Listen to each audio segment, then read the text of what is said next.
Bank से करें। हाँ, बैंक से। अच्छा, बैंकों के अंदर बात हुई कि अभी वो हवा में मनी क्रिएट कर रहे हैं, जब वो लोन देते हैं नई मनी क्रिएट कर देते हैं। इसमें ये होगा कि बैंकों के दो सेक्शन बन जाएंगे, यानी बैंकों को लीगल स्टेटस चीज करने की जरूरत नहीं है। एक सेक्शन होगा डिपॉजिट सेक्शन या मनी सेक्शन, ठीक है। उसके पास मेरे और आपके डिपॉजिट रखे होंगे और उस डिपॉजिट का सेम जो है वो उनका स्टेट बैंक में अकाउंट होगा। सेम 40 ट्रिलियन का डिपॉजिट है, 40 ट्रिलियन का उनका स्टेट बैंक में अकाउंट रखा है। मैं और आप दोनों हबीब बैंक के अंदर है, मैंने आपको पैसे ट्रांसफर किए, आपको बैंक को बताने की जरूरत भी नहीं स्टेट बैंक में। लेकिन मैं हबीब बैंक में हूँ और आप किसी और बैंक में यूनाइटेड बैंक के अंदर है और मैंने आपको पैसे ट्रांसफर किए, तो फिर वहाँ पे स्टेट बैंक का जो इंटर बैंक सेटलमेंट हो जाएगी। तो एक काम तो ये हो जाएगा डिपॉजिट बैंक का। अच्छा, डिपॉजिट बैंक्स में अब उनका ये बात होगी कि उनकी कमर्शियल वायबिलिटी कैसे चलेगी। तो इसमें फुल रिजर्व बैंकिंग जो है उसमें एक बात ये है कि जी आप 1% तक के या तो स्टेट बैंक उनको दे दे, फीस दे दे, और या लोगों से वो फीस ले ले। यानी अगर मेरा पास बैंक में 1 लाख रुपए है तो मुझे साल में 1,000 रुपए बैंक को देने। अगर ये अमाउंट दे दे तो बैंकों का जो इस पर डिपॉजिट है उस 300 से 400 बिलियन रुपए उन्हें मिल जाएंगे, जो आज के बैंकिंग प्रॉफिट का 50% होगा। तो उनका काम तो अच्छा चल जाएगा। 50% तक 1% से मसला हल हो सकता है तो प्रॉफिट का। लेकिन जो बैंकिंग का जो दूसरा सेक्शन होगा, इन्वेस्टमेंट सेक्शन, जो आपने पहले सुना होगा ना, पहले आज से 15-20 साल पहले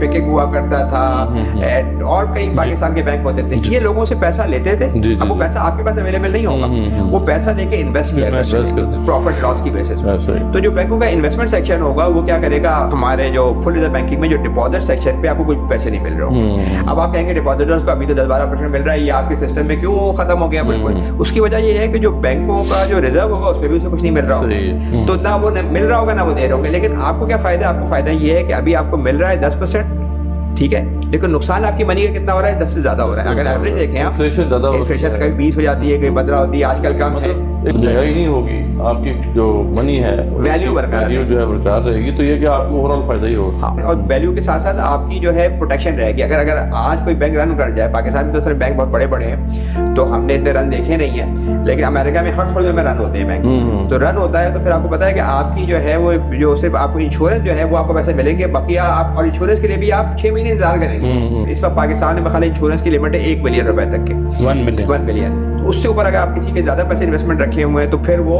उसके पैसे रुक गए। अब तो इस सिस्टम में फुल रिजर्व में आपकी मनी 100% प्रोटेक्टेड होगी।